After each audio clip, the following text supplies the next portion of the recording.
चलाते हो, आपको सिर्फ ये पता होना चाहिए कि आपका इंक्लूड फोल्डर कहाँ पर है। फॉर एग्जाम्पल, जैसे अगर आप सपोज कोई दूसरा सी चला रहे हैं, जैसे ये वाला चला रहे हैं, सी लैंग 64 वाला है ना, तो यहाँ पर भी देखिए आप, यहाँ पर भी इसका एक इंक्लूड फोल्डर है, राइट।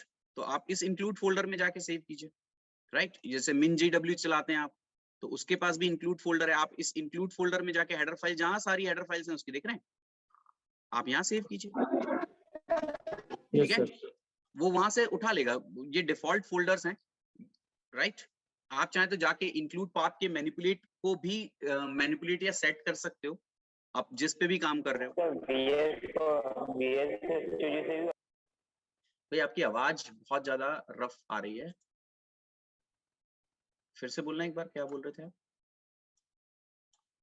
VS स्टूडियो से भी कर सकते हैं हेडर फाइल। हेडर फाइल तो सुनाई दिया मुझे और कुछ सुनाई नहीं। सर विजुअल स्टूडियो की बात कर रहे हैं सर, हेडर फाइल से विजुअल स्टूडियो कोड की बात कर रहे हो ना आप? यस सर, वो बात। हाँ, तो मैं जो अभी बता रहा था ना आपको, min.gw वाला जो था, वो विजुअल स्टूडियो कोड पे ही चलाने के लिए है ना। या आप कोई दूसरा यूज कर रहे हो एडिटर, कोड ब्लॉक यूज कर रहे हो या कुछ और यूज कर रहे हो, तो उसके लिए min.gw जो होता है वो अलग से इंस्टॉल होता है आपके सिस्टम पर, और उसके बाद वो आपको विजुअल स्टूडियो कोड में कुछ नहीं करना, आपको सिर्फ जाकर के min.gw 64 या 32 व्हाटएवर जिस पे आप काम कर रहे हो, उसके इंक्लूड फोल्डर में जाके आपकी हेडर फाइल सेव करनी है, ये करना है आप, ठीक है। तो अब फिर से देखते हैं, ये अभी हमारा C++ का प्रोग्राम था, सी का प्रोग्राम था इनफैक्ट। अब इसमें से मैं कुछ चीजें कॉपी कर रहा हूँ, उठा लिया मैंने यहाँ से सब कुछ, एक्सेप्ट मेन फंक्शन को छोड़ के बाकी सब उठा लिया, कॉपी किया और एक नई फाइल बनाई जहां पर मैंने इसे पेस्ट किया, ठीक है। और फिर इसे मैं सेव एज कर रहा हूँ। अब सेव एज कहाँ करना है ये आपको ध्यान रखना है, चाहे तो आप डेस्कटॉप पे सेव कर लो, कोई इश्यू नहीं है इसमें, है ना। जैसे सपोज मैं डेस्कटॉप पे सेव करता हूँ, array.h इट्स हेडर फाइल, तो मैं कह दूंगा all types, right, save, okay. So ये अब सेव हो गई।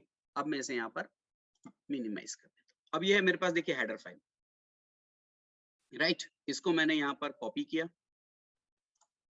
अब कॉपी करके मुझे इसे पेस्ट करना है। कहाँ पेस्ट करना है? जैसे अब मुझे अगर टर्बो सी के लिए इसे अवेलेबल कराना है, तो टर्बो सी के इंक्लूड में गया मैं और यहाँ पर मैंने पेस्ट कर दिया, राइट। ये आ गई array.h, राइट। हालांकि मुझे इस कंपाइलर को एक बार बंद करके फिर ओपन करना पड़ेगा, तभी वो डिस्क को दोबारा रीड करता है, ठीक है, कर लेंगे, राइट। अगर आप चाहते हो कि ये आपके दूसरे कंपाइलर्स के लिए भी अवेलेबल हो, तो आप यहाँ पे चले जाइए, आपका जैसे ये जो फोल्डर होता है MS, यहाँ पर गए, कुछ लोग इस पे काम करते हैं, अगर आप कोड ब्लॉक वगैरह काम कर रहे हैं तो C-lang 64 ये वाला काम करता है वहां पर। यस मैं कोड ब्लॉक में करता हूं सर, ठीक है। अभी हम माइक्रोसॉफ्ट वाला काम करते हैं या फिर विजुअल स्टूडियो कोड पे काम कर रहे हैं, तो min.gw 64 काम करता है, तो इस इंक्लूड में पेस्ट कर दीजिए, लीजिए पेस्ट। तो नाउ array.h दोनों जगह पर अवेलेबल हो गई, ठीक है। मैं आपको टर्बोसी पे दिखा रहा हूँ, सो मैं टर्बोसी ओपन कर लेता हूँ अभी, ठीक है। ये तो array.cpp है, हम एक बार यहाँ चेक कर लेते हैं ओपन करके। इसमें ये रही अब हमारी array.h, ओपन कर लीजिए, दिख रही है, यही सारी चीजें चाहिए थी अपने को, ओके। यही वो फंक्शंस हैं जो हमें चाहिए थे, गुड। चलिए तो इसे कर देते हैं यहाँ से बंद और यहाँ जाते हैं, और अब यहाँ पे जो जो चीजें हैं उनको हटा देते हैं, ठीक है। केवल क्या रहने देते हैं, मेन, और एक लाइन बढ़ा देंगे, कौन सी, हैश इंक्लूड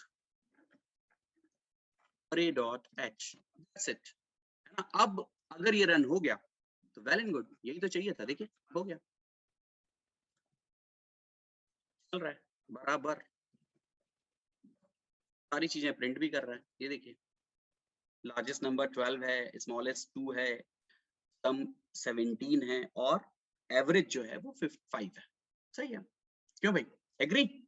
आई थिंक हेडर फाइल बना लेना इज नॉट डिफिकल्ट, आप बना सकते हो, राइट। इतने तरीके बहुत सारे हैं, आप यहीं पे शुरू हो जाओ, यहाँ पे आप इस फाइल को जब बना रहे हो ना, तो यहीं पे .h से सेव कर लो, और सेव कहाँ कर दो, इसके इंक्लूड के अंदर कर दो, खत्म, ठीक है। क्यों भाई, क्लियर? अभी हेडर फाइल में किसी को कोई डाउट है? यस सर, अभी भी डाउट है? यस सर बोल रहा है भाई, यस सर मतलब नो सर है ना, अच्छा ठीक है। ओके सो सर आई नहीं थिंक, आ रहा सर, क्या बोल रहे हो? सर हेडर फाइल में सेव करना नहीं आ रहा सर, मुझे समझ में नहीं आ रहा। अभी बताया फिर भी नहीं आया। सर वो तो ठीक है, जो turbo map include data sir ये लिखना जरूरी है सर, ये नहीं सर, ये तो मान लीजिए सर सेव कर दूंगा, जब भी आप टर्बो में बता रहे थे सर। मैंने इसको सेव कर दिया, ठीक है, पहली स्टेप आ गई समझ में। हाँ सर ये ठीक है, दूसरी स्टेप मैंने उस फाइल को जहां सेव किया वहां से उठा के कॉपी किया, दूसरी स्टेप समझ में आ गई। कहाँ कॉपी करना है ये, ओके क्या बोल सर। रहे हो अंकित, आपकी आवाज बहुत कट रही है। सर कॉलेज में सब वॉइस अलग से ना, ऐसे सब वेट कर देता हूँ, बार में थोड़ा सा बोलता है। हाँ ये ठीक है, फिर यहाँ जाके मैंने इंक्लूड में उसको पेस्ट कर दिया, दैट्स इट, हेडर फाइल बन गई, यहाँ पे पेस्ट कर दिया मैंने उसको। टीसी के अंदर इंक्लूड के अंदर मैंने पेस्ट कर दिया, हेडर फाइल बन गई, खत्म। अब आप उसको जब चाहे जितनी बार चाहो यूज कर लेना, सिर्फ यहाँ पे क्या लिखना है आपको, हैश इंक्लूड array.h लिखना है, खत्म। किसी भी प्रोग्राम में कर लो, अब तो आप नया बना लो, न्यू बना लो, और यहाँ पे ये सारा कुछ इंक्लूड नहीं लिखना, अपने को लिखना है array.h, बस हो जाएगा काम। अरे की जो ऑपरेशंस आपने अपनी हेडर फाइल में डाल रखे हैं वो सारे के सारे आपके हो जाएंगे।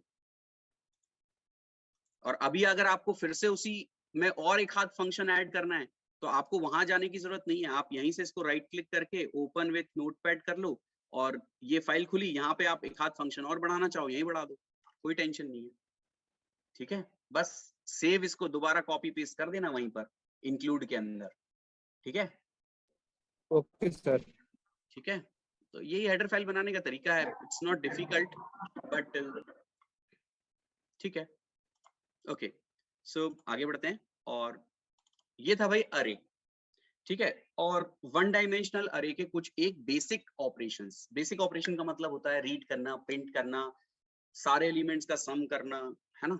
तो इस तरीके से हम अरे पर डिफरेंट डिफरेंट ऑपरेशंस परफॉर्म कर सकते हैं। एक खास ऑपरेशन होता है जो मैं हमेशा बच्चों को बताता हूं, और वो होता है उसे अरेंज करने का। सपोज आपके पास एक लिस्ट है जिसमें 5 एलिमेंट्स, दीज आर 5 एलिमेंट्स। आपको क्या करना है कि इस अरे के एलिमेंट्स को अरेंज करके इस अरे को या तो असेंडिंग ऑर्डर में अरेंज करना है, जिससे असेंडिंग मतलब बढ़ता हुआ क्रम, तो 1 3 5 9 17 हो जाएगी, या फिर डिसेंडिंग यानी कि घटते हुए क्रम में इसे अरेंज करना है, तो ये हो जाएगा 17 9 5 3 एंड 1। ये दोनों में से किसी एक में इसे अगर अरेंज करना है, राइट। तो इस जो ये प्रोसेस होती है ना, इसे हम कहते हैं सॉर्ट करना, ठीक है। ये असेंडिंग ऑर्डर है और ये डिसेंडिंग ऑर्डर, ठीक है। तो हमें सॉर्ट करते आना चाहिए यार, ये एक इंपॉर्टेंट ऑपरेशन है, इसलिए मैं हमेशा सी की क्लास में, वैसे ये सी का टॉपिक नहीं है, बेसिकली ये डेटा स्ट्रक्चर एक सब्जेक्ट होता है, उसमें जाता है। एक मेथड नहीं होती सॉर्टिंग करने की, बहुत सारी मेथड्स होती हैं, पर मैं एक मेथड तो इसकी सी लैंग्वेज में बताता ही हूँ। पर चूंकि अब हमने फंक्शंस बना लिए हैं तो हमें सिर्फ सॉर्ट कैसे करना है उस पर ही ध्यान देना है, बाकी तो प्रोग्राम तो बहुत इजीली बन जाएगा इसका, क्योंकि हमें रीड करना पड़ेगा, प्रिंट करना पड़ेगा, सॉर्ट करना पड़ेगा, फिर प्रिंट करना पड़ेगा। तो हमारे रीड और प्रिंट फंक्शन तो एज इट इज रहेंगे, हमें सिर्फ एक एडिशनल फंक्शन और बनाना है जिसे हम कहेंगे सॉर्ट, ठीक है। तो अब सॉर्टिंग करते कैसे हैं, चलिए देखते हैं। मैं एक मेथड आपके साथ डिस्कस कर रहा हूँ, शायद आप पहचान जाएंगे इस मेथड का नाम। सपोज हमारे पास है 17 9 5 1 और 3, ये अरे एलिमेंट्स हैं, ये 0 1 2 3 एंड 4।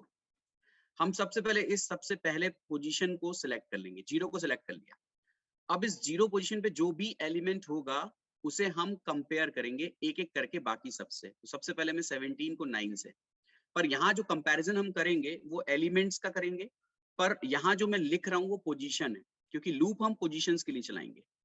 मतलब हम अरे के 0 पोजीशन वाले एलिमेंट को 1 पोजीशन वाले एलिमेंट के साथ कंपेयर कर रहे हैं, इस तरीके से कि अगर 0 पोजीशन का एलिमेंट 1 पोजीशन के एलिमेंट से बड़ा है तो इन दोनों को हम स्वैप कर देंगे। स्वैप कर देंगे मतलब 17 की जगह 9 आ जाएगा और 9 की जगह 17 आ जाएगा, सो इट बिकम्स 9 17 5 1 3। अब हम 0 पोजीशन पे जो भी आ गया होगा उसे अगले पोजीशन 1 के साथ तो वो कंपेयर हो चुका, अब 2 के साथ करेंगे। मतलब अब हम कंपेयर करेंगे 9 को 5 से, ठीक है। फिर से चेक करेंगे क्या 9 5 से बड़ा है। अगर answer is yes and answer is yes of course, तो यहाँ पर आ जाएगा 5 और यहाँ पर आ जाएगा 9, बाकी पोजीशंस वैसी रहेंगी, ठीक है। अब अपनी सिलेक्टेड पोजीशन पे है 5 और नेक्स्ट पोजीशन है 3। अब मैं 5 को 1 से कंपेयर करूंगा। जो अभी तक कंपैरिजन हम लोग कर चुके हैं वो है 0 पोजीशन का 1 से, 0 पोजीशन का 2 से, और अब हम करने जा रहे हैं 0 पोजीशन का 3rd पोजीशन से। तो 5 is greater than 1, answer is yes. अगर आंसर यस है तो स्वैप होगा 1 17 9, 1 और 5 स्वैप हुआ तो 5 1 की जगह आ जाएगा और 3। अभी फिर से 0 पोजीशन वाले को 4th पोजीशन के साथ कंपेयर करेंगे और स्वैप करेंगे। क्या 1 3 से बड़ा है? Answer is no. अगर आंसर आता है यस तो स्वैप करते, आंसर आया नो तो स्वैप नहीं करना है, ये ऐसे के ऐसे ही रहेंगे 1 17 9 5 एंड 3। अब आप चेक कीजिए इस लिस्ट का जो सबसे छोटा एलिमेंट था वो आपने जिस पोजीशन को सिलेक्ट कर रखा था ना उस पोजीशन पे आ चुका है। So this is pass 1। तो इसके लिए आपने 4 कंपैरिजन किए, 0 1 0 2 0 3 0 4। दूसरा, अब हमारे पास है 1 17 9 5 एंड 3। 1 तो सही जगह पे है। अब मैं इस पोजीशन को बाकी बचे के साथ एक एक करके कंपेयर करूंगा। मतलब अब मैं कंपेयर करूंगा 17 को 9 से। मतलब अब जो पोजीशन के बीच में कंपेयर हो रहा है 1 और 2 पोजीशन के बीच में, 17 is greater than 9, answer is yes. तो 9 और 17 स्वैप हो गया, जबकि 5 3 और 1 वैसे के वैसे हैं। अब 1 पोजीशन पे है 9, इसे मैं 3rd पोजीशन के साथ स्वैप करूंगा। 9 is greater than 5, answer is yes. हो गया 1 5 9 और 17 3 एज इट इज। अब मैं 1 पोजीशन को 4th पोजीशन के साथ कंपेयर और स्वैप करूंगा। 5 is greater than 3, yes, answer is true. तो 5 और 3 स्वैप हो जाएंगे, 3 यहाँ आ जाएगा 5 यहाँ आ जाएगा, बाकी के एलिमेंट्स को कोई चेंज नहीं, ठीक है। तो अभी जो कंपैरिजन किए 1 2 1 3 और 1 4 किए, और इन 3 कंपैरिजंस के बाद अगर आप ध्यान से देखो तो अब आपके अरे के पहले 2 एलिमेंट अरेंज हो चुके हैं। तो बचे कितने? ये 3। और इनके साथ क्या करना है? तो इनके साथ भी वही करना है जो अभी तक हम करते आ रहे थे। 17 9 5 0 हो गया, 1 हो गया। अब हम 2 को सिलेक्ट कर लेते हैं। सिलेक्टेड पोजीशन को बचे हुए के साथ कंपेयर स्वैप करेंगे। 17 is greater than 9, answer is yes. सो 1 3 9 17 5। फिर 9 को 5 से, this time again answer is yes. तो फिर 1 3 9 की जगह आ जाएगा 5 17 एंड 9। ओके, जो कंपैरिजंस हुए वो हुए 2 3 2 4। देखिए अब आपकी अरे के फर्स्ट 3 एलिमेंट सही जगह पे पहुंच चुके हैं। दैट मींस जैसे जैसे हम एक एक पास करते जा रहे हैं, जिस पोजीशन को हम सिलेक्ट करते हैं उस पोजीशन पे सबसे स्मॉलेस्ट एलिमेंट, जितने बचे हुए एलिमेंट्स, वो आके अरेंज हो जाता है। अभी अपने को एक और बार करना पड़ेगा क्योंकि 1 3 5 17 और 9 है। तो अब हम 3 को 4 से कंपेयर करेंगे और स्वैप करेंगे 3 4। तो 17 is greater than 9, answer is yes. तो हो जाएगा 1 3 5 7 एंड 19। और देखिए आपकी जो अरे है वो सॉर्ट हो चुकी है। तो ये जो मेथड है, ये मेथड आप लोगों ने डेटा स्ट्रक्चर पढ़ रहे होगे शायद, हाँ या नहीं? Yes sir. तो उसमें भी होगी, इस मेथड का नाम है सिलेक्शन सॉर्ट।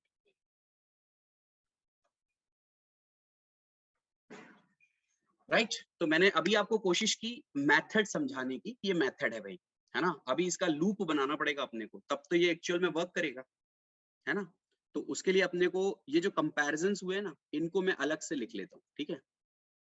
ये वाले 2, तीसरा और चौथा, इन्हीं के लिए अपने को आगे लूप बनाना है। तो मैं लिखता हूँ यहाँ पर अलग से, बिल्कुल सेपरेट।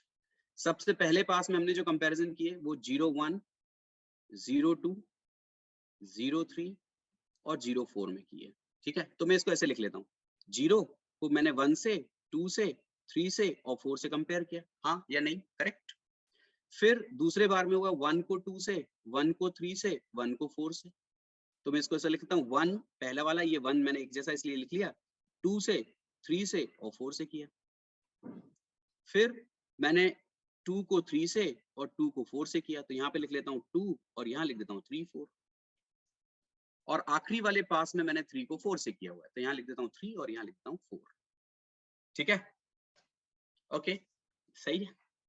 सपोज करो कि इसके लिए अपने को लूप बनाना है, ऐसा कभी देखा है आपने इसके पहले अपनी क्लास में? ये तो पैटर्न वाला प्रोग्राम है, I yes think sir, yes sir. Pattern program, correct. पर इसमें जो आई है ना वो डिफरेंट है। आप देखो वहां पे आई 1 से शुरू होता था, यहाँ भाई 0 से शुरू है ना। ठीक है, कोई बात नहीं। और n की वैल्यू यहाँ पर भी 5 है ना, n की वैल्यू हमने कितनी ले रखी है 5, पर ये तो जा तो 3 तक ही रहा है, तो मतलब कुछ चेंजेस हैं थोड़े बहुत, पर हम कर सकते हैं। तो बताओ जरा मुझे आई वाली वैल्यू कहाँ से कहाँ तक जा रही है, बताओ, तो लूप बन जाएगा। 0 से 3 नहीं, n की टर्म्स में बोलना पड़ेगा, 3 थोड़ी है वो। अगर यहाँ पे n की वैल्यू 7 होती तो शायद 5 तक जाता वो। n-2 बिल्कुल सही। i की वैल्यू 0 से स्टार्ट हो रही है, i इज लेस देन और इक्वल कहाँ तक जा रहा है? अगर n की वैल्यू 5 है तो 3 तक गया है, तो जब यहाँ 7 होगा तो यहाँ 5 होगा, तो मतलब n-2 तक जा रहा है। So it's i is less than or equal n-2, okay, and then i plus plus, okay, good। ये तो हमारे वही पैटर्न वाला प्रोग्राम जैसा आ गया याद मुझे तो। ठीक है, दूसरा लूप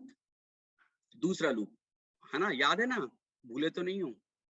भूल गए हो, मुझे पता है। हर लाइन की पहली वैल्यू बताओ ये कितना है, तो ये दूसरा वाला लूप चलेगा यहाँ पे, for j equal it's i plus 1। भूल गए हो आप लोग? yes it's i plus 1, right. चूंकि ये बढ़ता हुआ लूप है 1 2 3 4, तो ये j प्लस प्लस है, और अगर बढ़ता हुआ लूप है तो यहाँ लेस देन और इक्वल ही आएगा, n-1 और ये आखिरी value 4 4 4 4, so it is n-1। Yes, it's n-1। ये लीजिए, ये बन गए भैया हमारे सिलेक्शन सॉर्ट के दोनों लूप। अब हमें इसके अंदर सिर्फ कंपेयर और स्वैप करना है। हम चेक करेंगे अगर अरे का i पोजीशन का एलिमेंट इज ग्रेटर देन अरे की j पोजीशन का एलिमेंट, तो हमें इन दोनों को स्वैप करना है, स्वैप ai एंड aj। अब इसे हम कल की क्लास में करेंगे, इस पूरे को दोबारा बनाएंगे, राइट, और कल करेंगे। ठीक है, सो आज की क्लास हम एंड करेंगे यहाँ पर, बट सिलेक्शन सॉर्ट का प्रोग्राम कल बनेगा और फिर हम प्रोसीड करेंगे टुवर्ड्स 2 डायमेंशनल अरे, राइट। तो कल बनाएंगे हम सिलेक्शन सॉर्ट का प्रोग्राम, ठीक है, पूरा प्रोग्राम बनाएंगे। और एक चीज अगर आपको समझ में आया तो आपके जो बाकी के सॉर्टिंग प्रोग्राम्स हैं, शायद डेटा स्ट्रक्चर में आपको हैं, वहां पर ये जो मेथड है वो काम आ जाएगी। आप वो प्रोग्राम भी बना के चला पाओगे, उनको भी इम्प्लीमेंट आप कर पाओगे। ठीक है, बहुत सारी मेथड्स होती है सॉर्टिंग की, 8 है डेटा स्ट्रक्चर में।